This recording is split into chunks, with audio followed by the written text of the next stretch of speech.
Pessoal, vamos falar sobre a situação na Ucrânia. Hoje, dia 13 de fevereiro, são 8 horas da manhã aqui no Rio de Janeiro, 1 hora da tarde lá em Kiev, no momento que eu gravo esse vídeo. E deixa eu fazer um aviso para vocês. Essa semana que vem agora, dias 19, 20, 21 e 22, eu vou estar participando desse evento Carnaval Praia Bitcoin 2023 lá em Jericoacoara. Quem puder aparecer por lá, minha palestra vai ser no dia 19. Eu não sei o horário exato não, mas vai ser no dia 19 a minha palestra e eu vou estar lá na cidade aproveitando um pouco, descansando um pouco lá também, tá? Não vou parar de fazer os vídeos aqui no canal, inclusive vai ter vídeos sobre a Ucrânia todos os dias, mas como eu não sei como é que é a internet lá, como é que vai ser minha capacidade de fazer, pode ser que sejam vídeos menores e talvez o horário não seja muito respeitado, então eu estou avisando de antemão para vocês, dias 19, 20, 21 e 22, a gente vai ter aí alguma... não vai estar vai estar subótimo o nosso vídeo aqui, né? Mas eu vou continuar fazendo de qualquer forma. E os outros vídeos no canal devem diminuir também de frequência nesse período. Os ucranianos derrubaram um balão russo aqui próximo a Dnipro, né? Balão chegou até aqui agora, pelo visto. Os russos tentaram mais um avanço aqui sobre Vuhledar, mais uma vez sem sucesso. E mais do que isso, eles reclamaram que os ucranianos também tentaram avançar sobre as posições russas em Vuhledar e acabaram destruindo um centro de controle de uma brigada na região. O número de perdas na 155ª Brigada Marine Russa em Vuhledar já é tão grande, mas tão grande que ela está totalmente não operacional nesse momento, né? Lógico, isso é uma coisa temporária, eles provavelmente vão encher de mobilizados e botar ela para funcionar de novo, mas no momento a situação é crítica.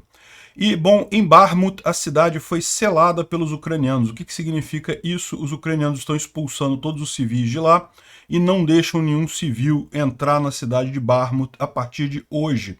E o que isso significa? Bem, isso pode significar três coisas. Pode significar uma preparação para os ucranianos saírem da cidade, porque, lógico, como eu falei para vocês, vai ser um desafio para os ucranianos saírem de Bakhmut, tem muito equipamento, muito pessoal lá, então é algo realmente desafiador. Eles não podem ficar se preocupando na hora de sair em tirar civis também, esse tipo de coisa, então já estão tirando civis agora para preparar para uma retirada posterior. Outra alternativa que tem algumas pessoas considerando é que pode ser o contrário, eles podem estar planejando uma ofensiva nessa região e temem que alguns infiltrados deem dicas para os russos dessa ofensiva. Então eles não querem civis lá em Bakhmut para planejar essa ofensiva. E tem uma outra possibilidade que parece que recentemente os ucranianos pegaram um grupo de patrulha russo dentro de Bakhmut fantasiado de civil, né? Fingiram ser civis e entraram na cidade para pegar informações de onde estavam as tropas ucranianas, esse tipo de coisa. Então eles também podem estar impedindo os civis para impedir esse tipo de ação por parte dos russos ali na cidade de Bakhmut, né? Se você quer a minha opinião, eu acho que é a primeira opção, ou seja, parte da preparação dos ucranianos para saírem da cidade. Bakhmut não é uma cidade tão estratégica assim, eles já cumpriram o objetivo ali, que era desgastar ao máximo as forças russas. Tudo indica que a gente já vai ter uma culminação em uma grande ofensiva ucraniana já em algum momento de março. Então, provavelmente eles estão abandonando a cidade, mas vamos ver, existem outras alternativas, né? Foram os ucranianos que derrubaram a ponte T-0504. Lembra que aquela ponte que da estrada sul ali que ligava Bakhmut a Konstantinivka, a gente falou sobre isso ontem. Mas segundo o exército ucraniano, todas as linhas de comunicação necessárias estão operacionais. Ou seja, eles derrubaram a ponte para prejudicar os russos. Os ucranianos têm outros caminhos para passar por ali, né? Os americanos emitiram um aviso avisando a todos os cidadãos americanos que estão na Rússia para saírem de lá o quanto antes. E o ministro do exterior ucraniano está falando em grandes eventos que acontecerão dia 24 e que a Rússia vai se lembrar desses eventos. O que será que esse pessoal está preparando para o dia 24? Ninguém falou nada. Vamos falar sobre esses e outros assuntos em detalhes. Essas notícias foram sugeridas por Dieb, Espancando o Verbo Haver e várias outras pessoas. Obrigado aí ao pessoal que sugeriu a notícia. Obrigado a você que está assistindo o nosso vídeo. Se você gosta do nosso conteúdo, por favor, deixe o seu like e se inscreva aqui no canal, né? Bom, a Visegrad 24 é uma rede de televisão séria. Isso aqui não deve ser piada não, tá? Mas está dizendo aqui que realmente que a Força Aérea Ucraniana derrubou balões lançados pela Rússia, né? Isso é confirmado aqui no mapa do Live WAMAP, que é esse mapa que eu uso aqui. Tem realmente aqui ó, que a Rússia lançou drones de reconhecimento e vários balões com refletores, e isso foi derrubado pelos ucranianos, né? O que seriam esses balões, né? Será que é... Vocês sabem que está tendo uma febre de balão aí no mundo todo, né? Os Estados Unidos derrubou um monte de balão, o Canadá, não sei o que lá. O que será que tem nesses balões russos, né? Não deve ser nada sério, não. Bom, o Petro Andriushchenko, que é um conselheiro do prefeito de Mariupol, disse que houve várias explosões grandes em Mariupol, a defesa antiaérea funcionou. Aqui fala só da defesa antiaérea, mas houve também explosões na cidade, tá? A defesa antiaérea funcionou aqui em Mariupol, mas houve várias explosões, inclusive sons de detonação secundária foram ouvidos por algum tempo, ou seja, os ucranianos conseguiram atingir um depósito de munição algum aqui na área de Mariupol, né? Os ucranianos têm feito isso praticamente todos os dias, né? Berdiansk, Mariupol, Melitopol, que são os lugares em que os russos estão preparando suas forças, né? Eles fazem a preparação mais longe possível da linha de frente, justamente por conta dos HIMARS. A gente não sabe se os ucranianos usaram HIMARS ou alguma outra coisa para atingir essas áreas, mas o fato é que conseguiram atingir e conseguiram destruir aí o depósito de munição do pessoal, né? Na verdade, no último dia eles atingiram 10 áreas de concentrações de pessoal, uma defesa antiaérea e 3 depósitos de munição das forças russas nessa região. Então tem esse trabalho aí que está sendo feito contra essa ofensiva russa que, imagina-se, está acontecendo, não vai acontecer, enfim. O Tatarigami, que é um comandante ucraniano que está lá na região, ele está dando a informação aqui de que, mais uma vez, os russos fizeram mais uma tentativa de avanço e não conseguiram, acabaram perdendo mais veículos e também assaltaram com tropas de infantaria que foram eliminadas. Poucos prisioneiros de guerra foram capturados, né?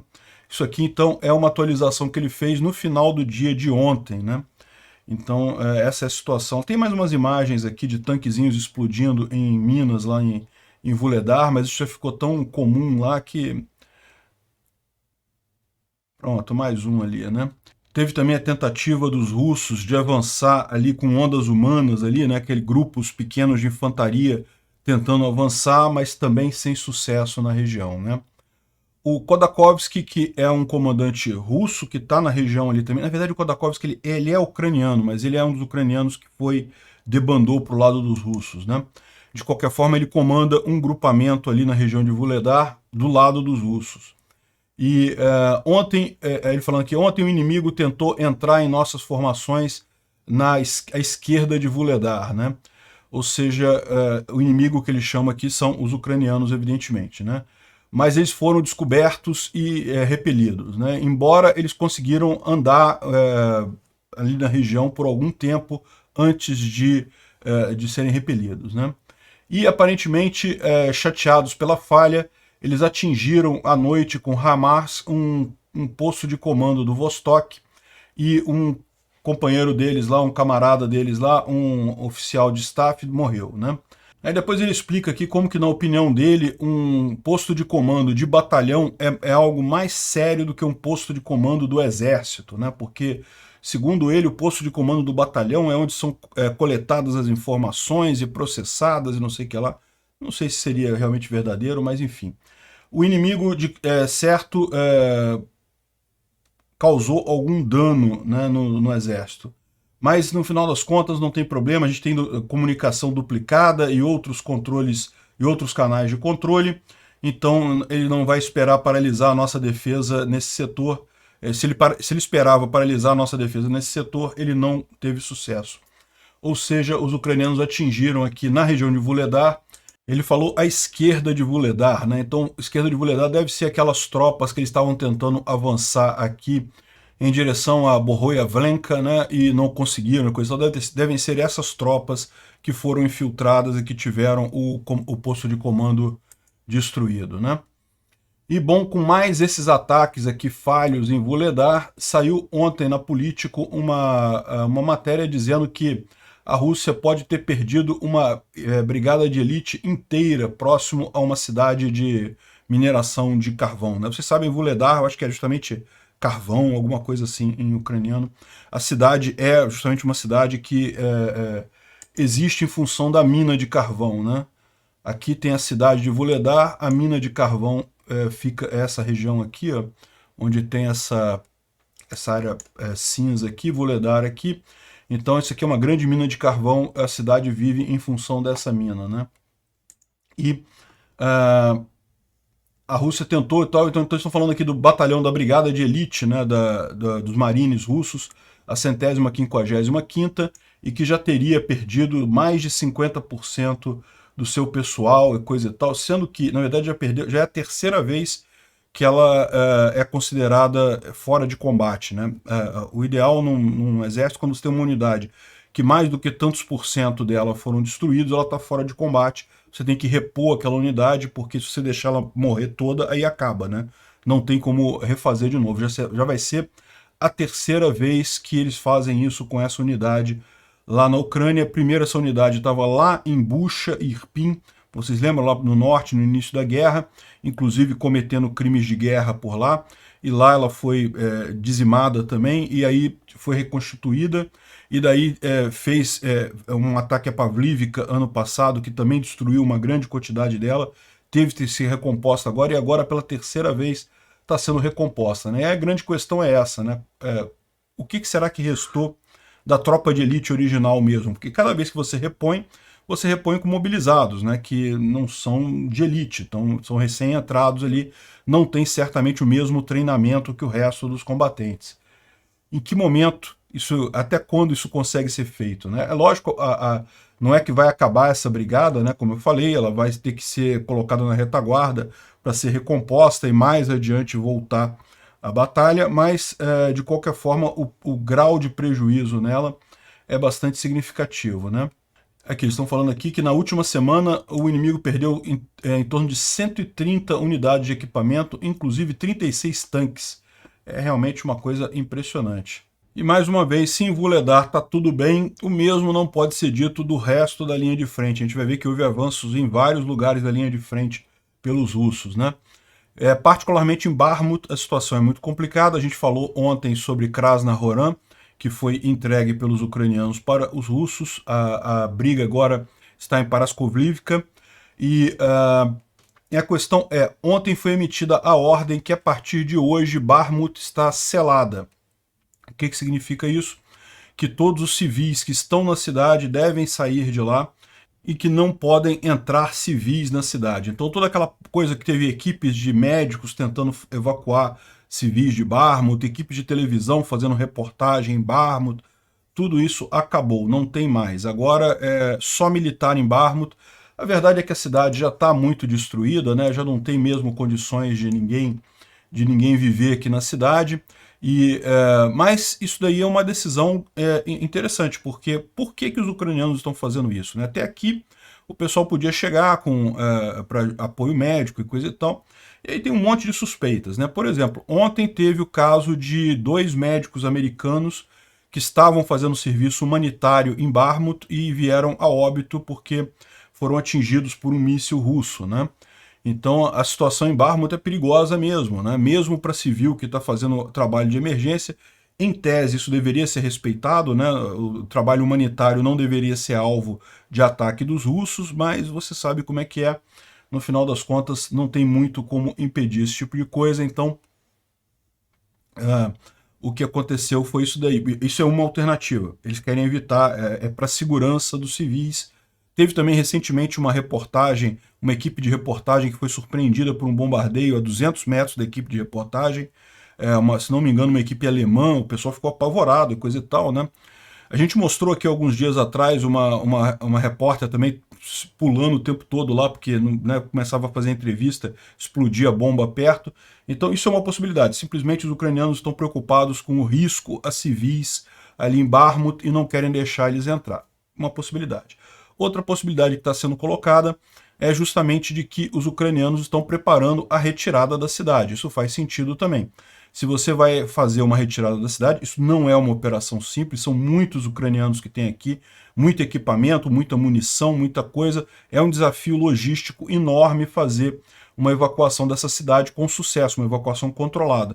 A última coisa que os ucranianos precisam é, na hora que eles estiverem saindo, ter que ainda ajudar civil a fazer a coisa, porque entre os militares eles vão coordenar tudo e coisa e tal, vai estar tudo planejado e preparado, mas se tiver que socorrer civil na hora de ir embora também, isso aí pode atrapalhar toda a logística deles. Então estão tirando os civis agora para não ter esse problema, né?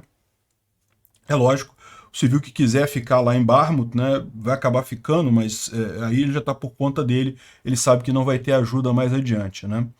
E isso é uma possibilidade também. Na verdade, essa eu acho que é a possibilidade mais provável ser isso, ser parte da preparação dos ucranianos para sair de Bakhmut.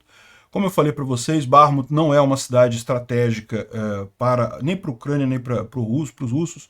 Os russos estavam investindo aqui porque eles queriam que os ucranianos botassem mais reservas aqui para deixar a parte aqui em Luhansk, né, o fronte aqui mais para cima, desabastecido. Os ucranianos não caíram nessa armadilha, deixaram as reservas deles aqui mesmo, sabendo que perder Bakhmut vai ser ruim, mas não vai ser o fim do mundo. Daqui a pouquinho eles estão retomando toda essa região aqui e vai ser irrelevante essa briga aqui em Bakhmut, né? Então eu acho que o mais provável é justamente isso, eles estarem saindo da cidade.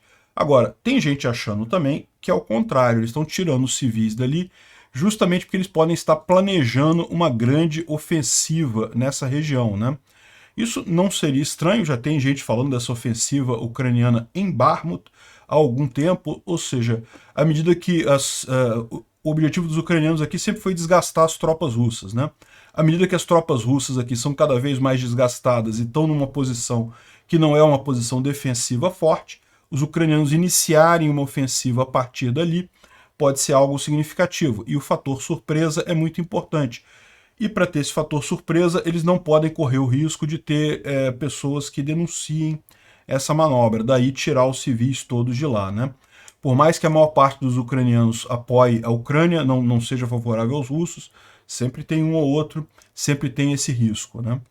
E finalmente tem uma quarta alternativa que eles levantaram, que é justamente que parece que os ucranianos pegaram uma patrulha de reconhecimento de terreno aqui dos russos dentro de Bakhmut fantasiada de civil, ou seja, os russos tiraram a roupa militar, entraram como civis para ver onde é que estavam as posições dos ucranianos, para fazer levantamento, né? Isso é uma coisa bastante arriscada, mas é arriscado para os ucranianos também, então você pode ver civil na rua, pode ser que sejam russos disfarçados na verdade, né?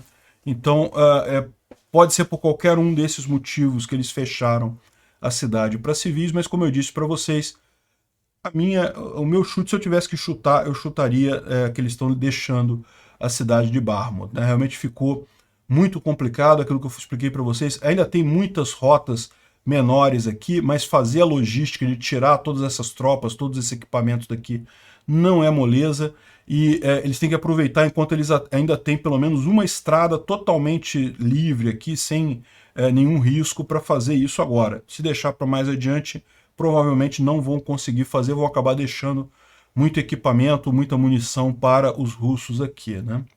Aqui, segundo o Tendar, eles estão limitando o acesso a civis, o que indica que as forças querem continuar, não têm intenção de abandonar a cidade. Ou seja, eles estão entendendo que não, que eles tiraram sempre que eles querem fazer um ataque dali. Enfim, tem um monte de possibilidades, ninguém sabe por quê. O que eles estão dizendo aqui é que o Magyar está falando que a partir de hoje não pode mais civil lá em Bakhmut, né? Bom, vamos aproveitar e dar uma olhada na linha de frente, porque os russos conseguiram alguns ataques menores aqui em alguma região aqui, né?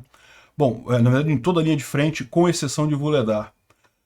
Um ponto antes que ele está falando aqui é que a expectativa é que a partir do dia 18, a partir da semana que vem, as temperaturas vão se elevar um pouco ali na região, né? Ali em Kreminá, por exemplo, aqui ainda está temperaturas congelantes, solo congelado, mas a partir do dia 19 vai começar a ter uma condição menos favorável, ou seja, o solo tende a descongelar, vai estar a temperatura mais alta. A gente já está chegando aqui no final de fevereiro, né? E em março já começa a região, a época da lama, então já fica mais complicado esse negócio, qualquer movimentação ali. E isso daí é mais um motivo pelo qual a gente acredita que essa ofensiva russa que está acontecendo agora já é a grande ofensiva russa mesmo, não tem nenhuma outra sendo preparada, porque eles não têm tempo, né? Daqui a pouco já começa a região, o período das chuvas e a lama novamente ali na região, né? E lembrando que a gente falou ontem que vai ter pouca lama no sul aqui, tá? Em Zaporizhia, nessa região aqui de Kriminá, aqui em Luhansk, Donetsk, não, aqui tem a precipitação está normal, né? É só aqui no sul, em Zaporizhia, que teve pouca neve, pouca chuva esse ano, então durante o inverno, então como normalmente é o degelo dessa precipitação que causa a lama, né? Deve ter pouca lama aqui no sul, né? Bom, então o Death Moon fala que a Rússia está avançando com algum sucesso em Kupiansk, Kriminá e Bakhmut, né? Então, veja, não quer dizer que eles estão avançando muita coisa, tá? Se você olhar o mapa, não houve nenhum grande avanço aqui, na verdade, nem em Kupiansk, nem aqui em Kriminá, e também não em Bakhmut. Em Bakhmut teve a entrega de Krasnohoran, mas ali já estava definido alguns dias atrás, né? Que como a gente falou, né, aqui ainda está tudo em área no man's land, né, tudo em área sem terra de ninguém, mas os russos têm avançado um pouquinho aqui. Eu acho que está ótima essa visão, aquilo que eu falei para vocês, essa já é a grande ofensiva deles, eles já estão tentando avançar e não estão conseguindo avançar muita coisa, então isso é ótimo, sinal de que eles estão perdendo a força, a capacidade de fazer essa ofensiva a cada dia que passa, né. Em Bakhmut, os russos tentaram avançar para Fedorivka, mas não conseguiram. E aqui também, Krasnohoran, eles entregaram, mas Paraskovivka ainda está na mão dos ucranianos aqui. E eles estão tentando chegar até a M3 para interromper a M3. Fica menos uma via que os ucranianos podem usar aqui, né? Embora a via aqui ainda esteja funcionando. Aqui ao sul, os russos também estão tentando chegar na T-0504, que é essa outra via aqui ao sul, mas também não conseguiram tomar ela ainda. E uma observação importante aqui, ontem a gente falou sobre a ponte nessa região aqui, né? Essa ponte sobre o canal que tem aqui. Aqui nesse mapa essa rodovia aparece com N32, mas é na verdade a T-0504, né? A informação que a gente teve hoje é que quem destruiu essa ponte não foram os russos, foram os ucranianos. Os ucranianos dinamitaram a ponte. E segundo o exército ucraniano, as linhas de comunicação estão intactas, ou seja, que eles continuam com todas as linhas de comunicação funcionando, o que significa que provavelmente eles já têm um outro caminho aqui, uma outra rota a partir daqui, ou então eles já não estavam confiando mesmo nessa estrada de qualquer forma, então não houve problema aqui. E isso daqui, o fato dos ucranianos terem destruído essa ponte é mais uma indicação de que eles estão preparando para sair de Bakhmut, porque, veja, os russos tomando Bakhmut, evidentemente a principal preocupação dos ucranianos agora vai ser evitar que essa tomada de Bakhmut continue, né, que os russos continuem avançando. E certamente Chassiv-Yar seria uma possibilidade de avanço, então é provável que os ucranianos vão destruindo todas essas pontes aqui, à medida que eles forem saindo da cidade, justamente para evitar o avanço russo rápido, né?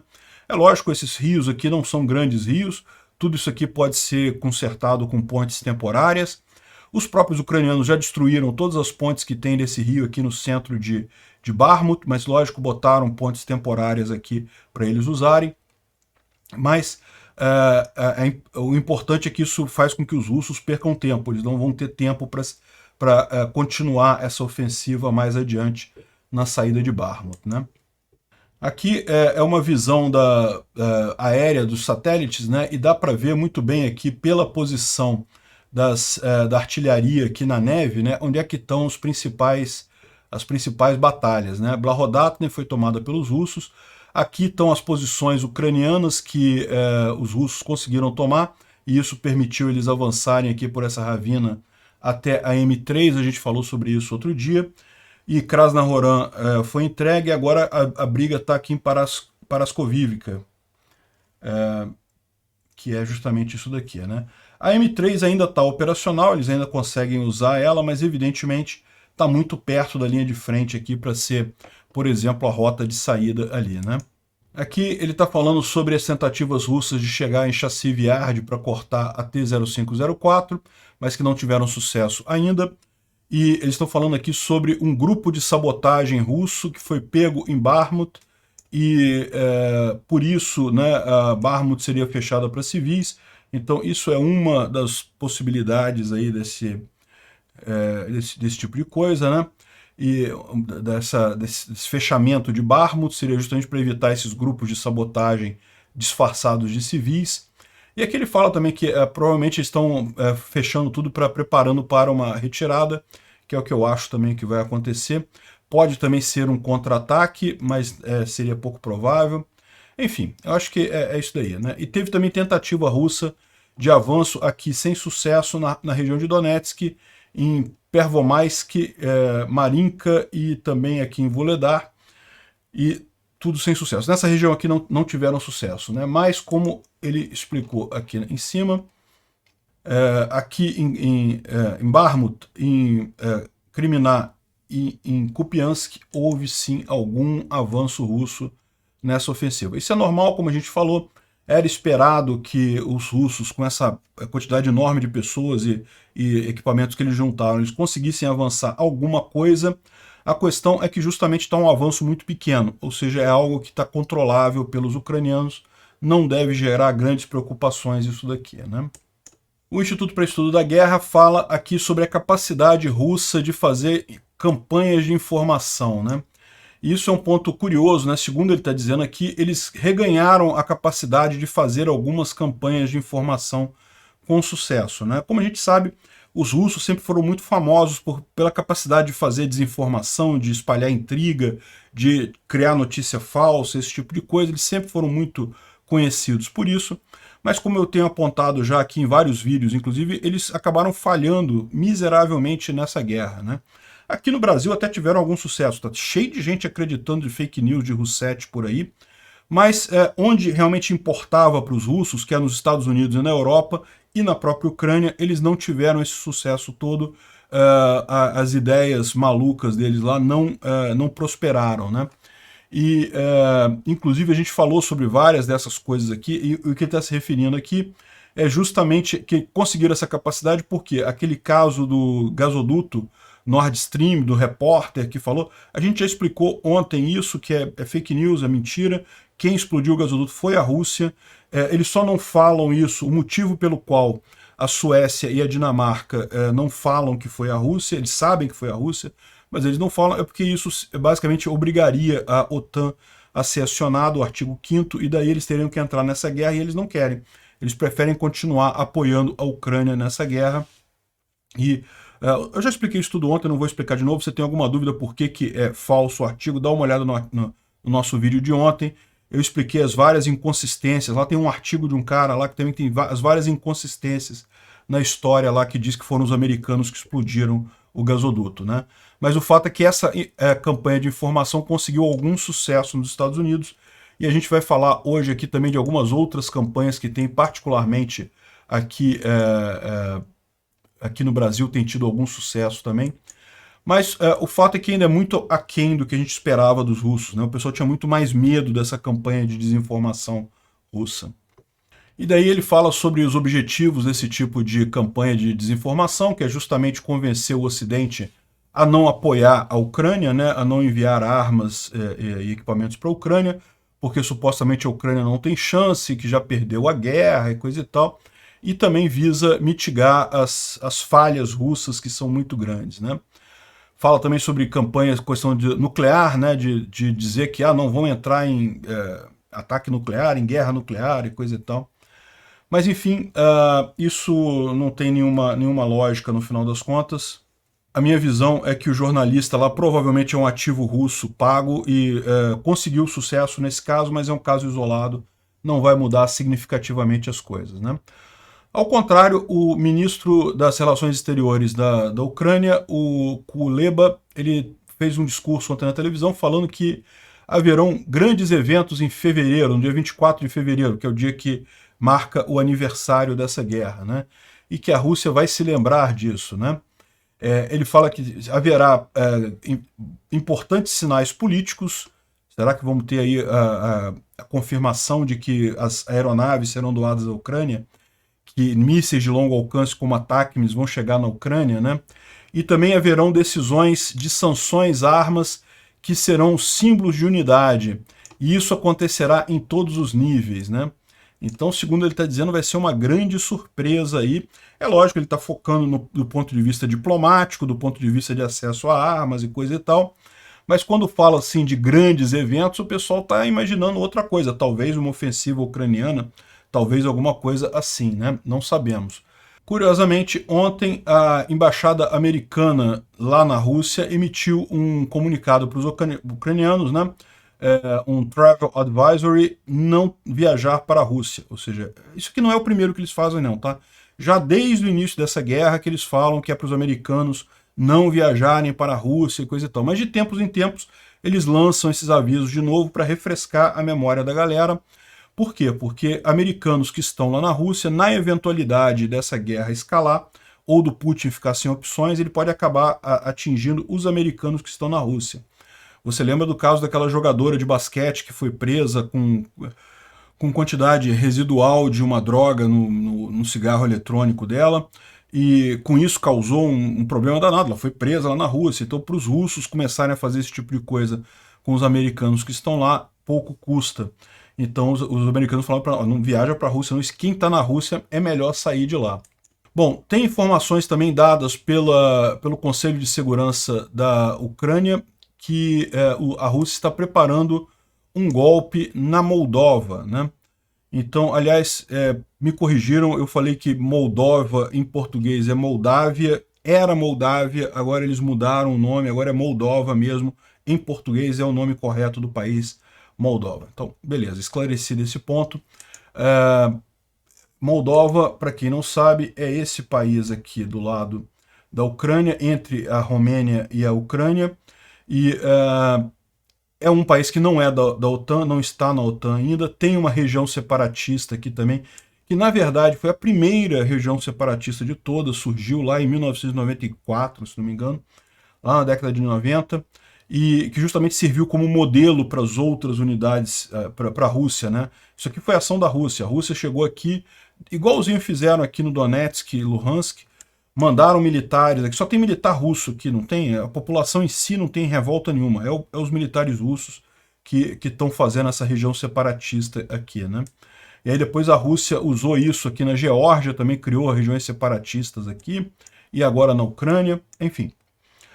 Mas a Moldova, embora ela tenha alguma oposição a isso, a maior parte do governo é pró-Europa, tem interesse em entrar na comunidade europeia. É uma situação similar até a da Ucrânia, né, com a diferença que a Moldova é um país ainda mais pobre, ainda mais fraco militarmente do que a Ucrânia. Então, o que o pessoal teme é que, embora, como ainda existe oposição ali, ou seja, ainda existem grupos políticos pró-Rússia, ainda tem algum soft power russo na região, eles possam estar planejando um golpe aqui, e isso geraria um problema, porque a Moldova estaria aqui no meio aqui da Ucrânia, com a Romênia, enfim, poderia realmente gerar um novo fronte nessa guerra aqui, caso isso aconteça. Eu não creio que isso vai acontecer não, o pessoal da OTAN deve estar preparado para isso, porque o fato é que seria realmente muito inconveniente esse tipo de coisa aqui, né? Bom, parece que eles estão asfaltando o último trecho rodoviário da Ponte da Crimeia, então a Ponte da Crimeia deve reabrir aí em algum momento agora em março, já colocaram o último trecho, já estão asfaltando tudo e coisa e tal. A ponte rodoviária, a ferroviária ainda está deprecada, ainda está funcionando, mas com pouca carga e coisa e tal. A expectativa é que só esteja 100% consertada a Ponte da Crimeia, a parte ferroviária, lá para julho, agosto desse ano, né? De qualquer forma, o Noel está lembrando aqui, olha só, já que dia 24 é o aniversário da guerra, e a Ucrânia quer marcar com um grande evento, né? Olha só que grande evento que seria legal, né? Que bacana que seria poder atingir a Ponte da Crimeia novamente, né? Então seria uma boa sugestão, né? Mas não, isso aqui é só mesmo o cara dando sugestão, não tem nenhuma perspectiva disso, pelo menos que a gente saiba, né? Bom, os Bradley, os M2A2 Bradley chegaram já na Alemanha, então já estão indo a caminho da Ucrânia, não só os Bradleys, como toda uma série de equipamentos e coisa e tal. Está tudo sendo descarregado lá na Alemanha para ir em direção à Ucrânia. A gente imagina que nas próximas semanas isso já vai estar chegando lá, né? Uma outra coisa interessante foi a Ucrânia, que está desenvolvendo um drone similar àquele drone da Mobilete, lá, o Shahid 136 lá dos iranianos.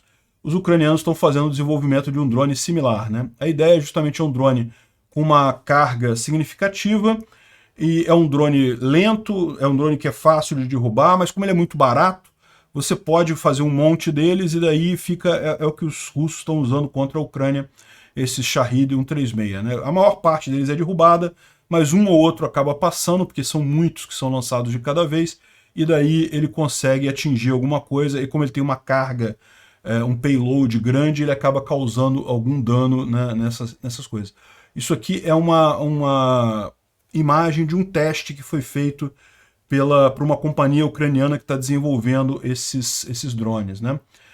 Como eles estão divulgando isso agora, provavelmente isso daqui é algo que já foi feito há mais tempo atrás, né? Eles devem estar mais adiantados do que isso.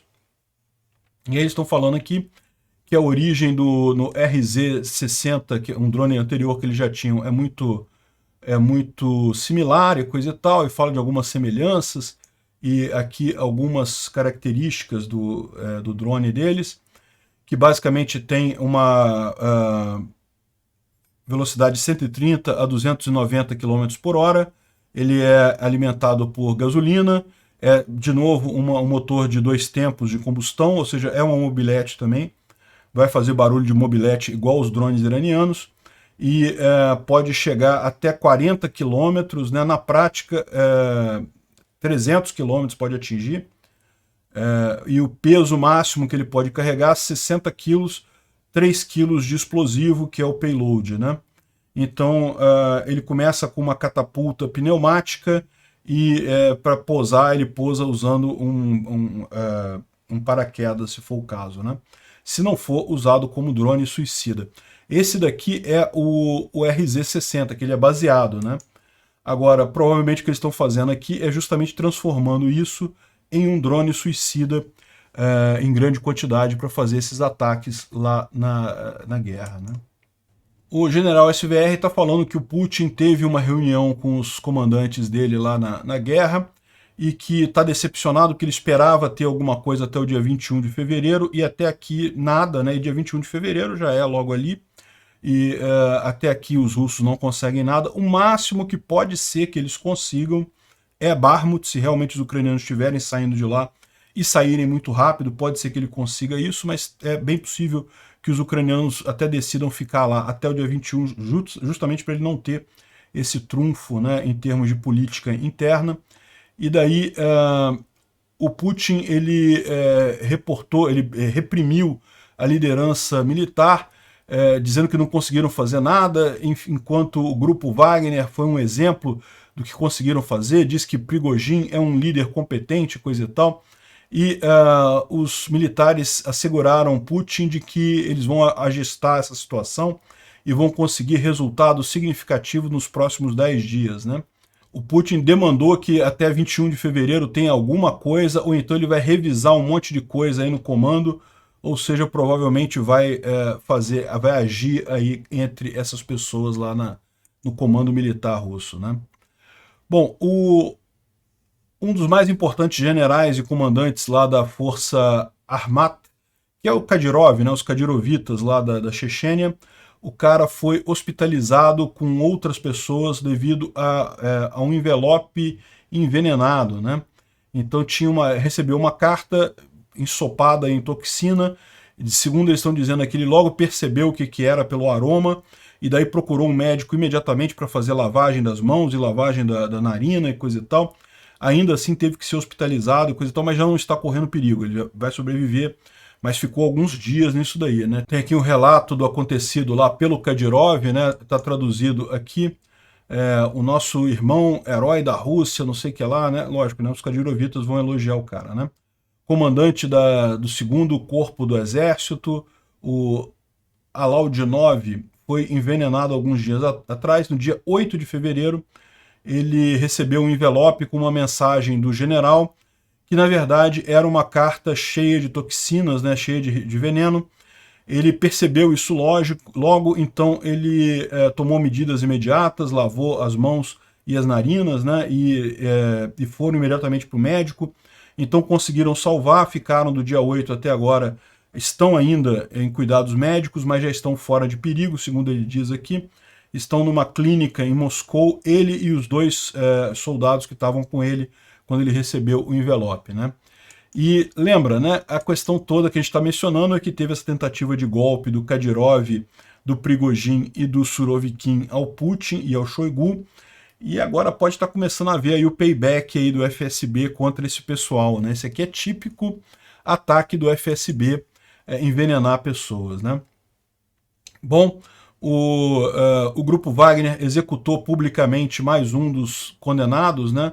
O rapaz aqui foi visto sendo executado ali com uma marreta. É lógico que eu não vou mostrar o vídeo aqui, mas se você procurar, você acha o vídeo aí na internet. Se você procurar com cuidado, você acha até o vídeo sem ocultar o momento da morte do cara. E não recomendo que você faça isso, mas para mostrar o quão são cruéis os métodos lá do Prigozhin, né? E aí até está gerando problemas com os conscritos russos, né? O Murs, que é um cara lá entre aspas, República Separatista de Luhansk, mas também é russo, é mais um russo que botaram lá para comandar esse exército separatista, né? Então ele está falando aqui que o pessoal do Wagner ameaça os mobilizados russos que estão trabalhando na evacuação deles de morte se eles não chegarem vivos até o hospital. Só que como é que os soldados vão garantir que eles vão chegar vivos até o hospital, né? Ou seja, que coisa é essa, né? Então olha só que ele conta aqui, né? A gente sabe que tem muitos convictos que assinaram com o Wagner e que se arrependeram. Até aí tudo bem. E outras histórias muito importantes surgem. Por exemplo, o fato de que os mobilizados da 51º Regimento de VDV, né, lá de Tula, eles estão trabalhando próximo ao Wagner e tem a tarefa de evacuar os feridos, né? Por exemplo, eles estão trabalhando na evacuação daqueles feridos do Wagner, nos assaltos que o Wagner faz, e quando eles estão fazendo essa evacuação, eles recebem ameaças, né? Que vão atirar se vocês não me levar para o hospital e coisa e tal. E já tem casos de alguns que receberam tiros nas pernas e coisa e tal. Ou seja, aí esse pessoal, esses mobilizados que saíram de férias, não querem voltar agora, estão quebrando seus braços e pernas para não voltar para a Ucrânia, não porque estão com medo dos ucranianos, mas porque estão com medo dos próprios guerrilheiros do Wagner, que podem ficar malucos lá e coisa e tal. Então, e também nem fala sobre a ajuda humanitária que deveria ir para esse 51º Regimento das Forças Armadas Russas lá, e acaba sendo enviado para o pessoal do Wagner, né? Ou seja, mostrando aí que a violência é que impera ali na linha de frente russa, né? Bom, o Tenente Telenko, ele fala aqui sobre alguns clickbaits e algumas mentiras que estão sendo espalhadas por aí, e justamente vem em linha com o que disse aqui o pessoal do Instituto para o Estudo da Guerra, que a Rússia começou a botar mais esforço nessas campanhas de informação nesse momento, e particularmente o que ele está colocando aqui é justamente que saiu uma notícia, eu nem cheguei a falar dela aqui, mas as pessoas me sugeriram essa notícia, falando que os russos juntaram 1.800 tanques e não sei quantas mil tropas, e 500 mil tropas, e 400 aviões, e não sei o que lá, para fazer a contraofensiva deles. E eles falando aqui que, olha só, na verdade, no final das contas, esses números todos aqui estão absurdamente exagerados nessa reportagem, e que os russos não têm isso daí tudo de armas, e mesmo que tivessem, a logística dos russos não permitem que eles coloquem todo esse equipamento na linha de frente. A logística deles é muito aquém, né? Sempre o ponto fraco do exército russo. Então, mesmo que eles tivessem todo esse material aqui, eles não conseguiriam fazer uma ofensiva usando isso, né? Então, na verdade, ele está dizendo isso aqui, que é um clickbait, é uma manchete exagerada para atrair cliques e que com isso eles conseguem colocar essa ofensiva russa como se fosse uma coisa impressionante, coisa e tal, sendo que a gente está vendo ela acontecer e não está acontecendo nada na verdade, né? Mas não é o único caso. Uma outra fake news que está circulando, e particularmente o pessoal da esquerda está mordendo muito essa isca, é justamente aquilo que eu mencionei ontem. Ontem eu falei, os ucranianos estavam falando, olha só, não, o Elon Musk não está limitando o uso das antenas da Starlink em caso militar. O que acontece é meramente uma questão do termo de uso, né? Eu expliquei isso ontem, mas vale a pena explicar de novo. Os ucranianos, algumas vezes, quando eles entram em contato com o suporte da Starlink, eles estão tão apavorados que eles falam, não, olha só, a gente está aqui na linha de frente, a gente precisa disso rápido, porque a gente vai fazer um ataque agora, a gente precisa da Starlink, precisa consertar, não sei o que lá. E aí, por padrão, o pessoal da Starlink, do atendimento ao consumidor, fala que, olha só, pela regra da Starlink, vocês não podem usar isso em meios militares. É proibido pela lei ali, o contrato de uso da Starlink usar em meios militares. Mas eles não estão agindo de forma alguma para desligar a Starlink, não é isso. Eles simplesmente avisam. Por quê? Porque eles têm que se manter dentro da legalidade nessa história. O cara é como se você estivesse falando que está cometendo um crime, que está indo contra o contrato, né? Eles têm que avisar, né? E aí fica o pessoal aqui, não, a Ucrânia precisa muito do suporte da Starlink, por favor, restaure a funcionalidade completa. E aí o Elon Musk responde aqui, você é esperto o suficiente para não engolir propaganda de mídia, né? E é o que a gente falou ontem, é propaganda isso, os russos que estão amplificando isso, porque querem causar rachas aí entre o pessoal que está ajudando a Ucrânia. O Elon Musk tem, de fato, feito um monte de postagens aí altamente questionáveis e coisa e tal, mas no final das contas o fato é, ele está ajudando sim a Ucrânia, está sendo essencial com as antenas da Starlink com isso, né? E ele fala aqui, ó, a comunicação da Starlink é a espinha dorsal da Ucrânia, especialmente nas linhas de frente, onde não existe outra conectividade, todo o resto de conectividade de internet foi destruída. Mas nós não vamos permitir a escalação do conflito que pode levar a uma terceira guerra mundial. Ele tem falado isso o tempo todo, mas a verdade é que ele não tem agido. A gente viu o reporte do ucraniano ontem falando que não, a Starlink está funcionando normal. É só quando o pessoal fala isso no suporte que recebe o aviso dizendo que, olha só, não pode usar em termos militares, mas é só um aviso, não é nada que impeça de fato o uso, né? A estratégia aqui certamente é o Elon Musk não querendo também brigar diretamente com a Rússia. Então ele está falando, a gente não quer guerra mundial, não queremos russos derrubando satélites da Starlink, esse tipo de coisa, né? Enfim, e aí, como a esquerda americana está muito chateada com Elon Musk por conta da compra do Twitter, fica todo mundo com a bundinha ferida e criticando o Elon Musk por isso. A gente já explicou, é fake news isso daqui também. A esquerda também cai em fake news, é impressionante isso, né? Pois é.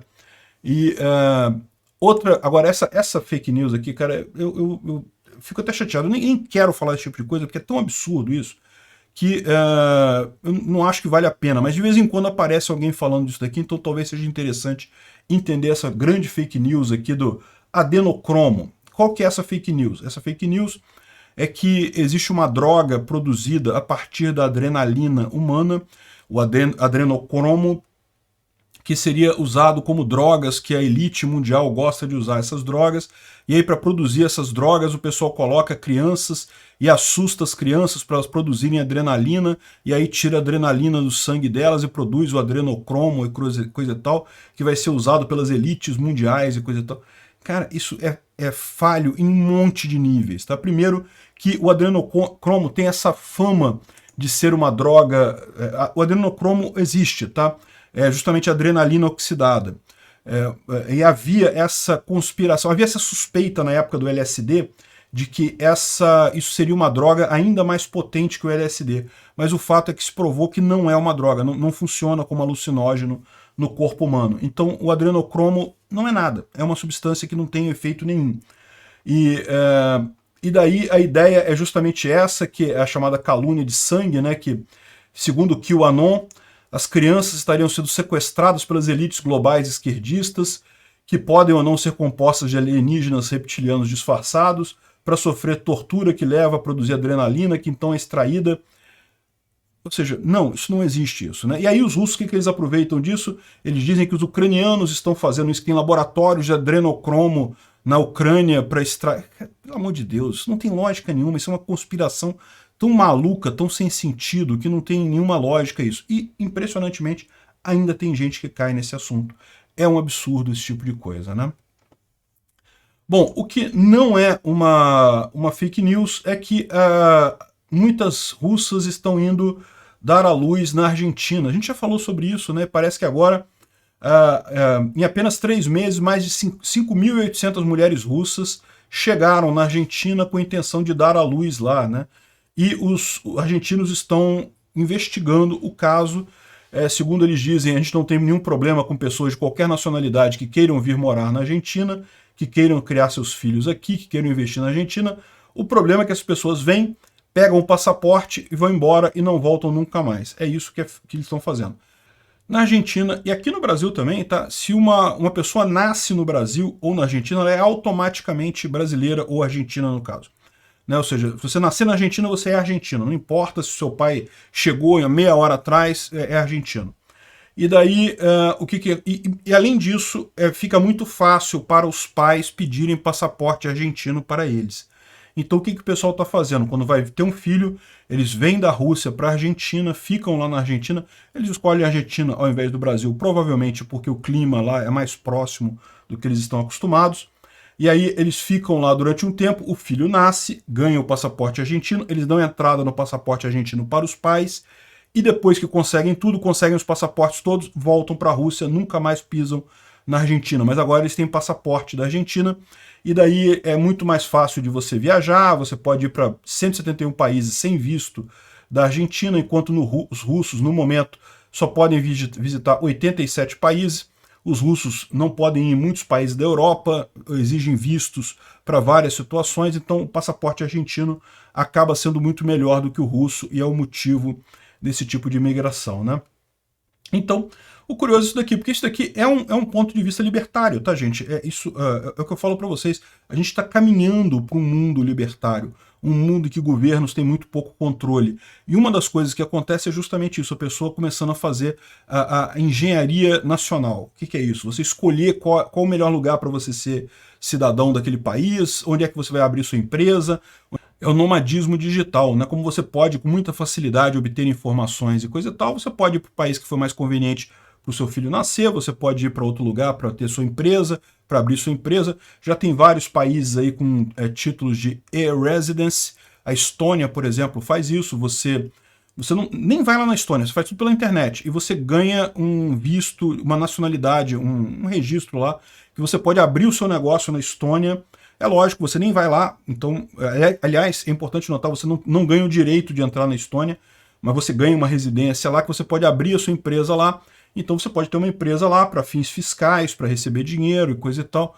Olha só que coisa bacana, cada vez mais países vão fazer esse tipo de coisa, e daqui a pouco esse negócio de país vai virar realmente uma escolha, você escolhe qual país que você quer fazer parte, independente de onde você more no mundo, né? E é bem curioso ver como é que até nesse contexto da guerra isso está acontecendo. Estamos rumando para o anarcocapitalismo. Obrigado por assistir o vídeo até o final. Além de curtir, compartilhar e se inscrever no canal, considere se tornar patrocinador com valores a partir de R$ 1,99. Clique no botão Seja Membro abaixo para saber as condições e vantagens de patrocinar o canal. Mais informações sobre o nosso projeto, visite nossos sites indicados na tela.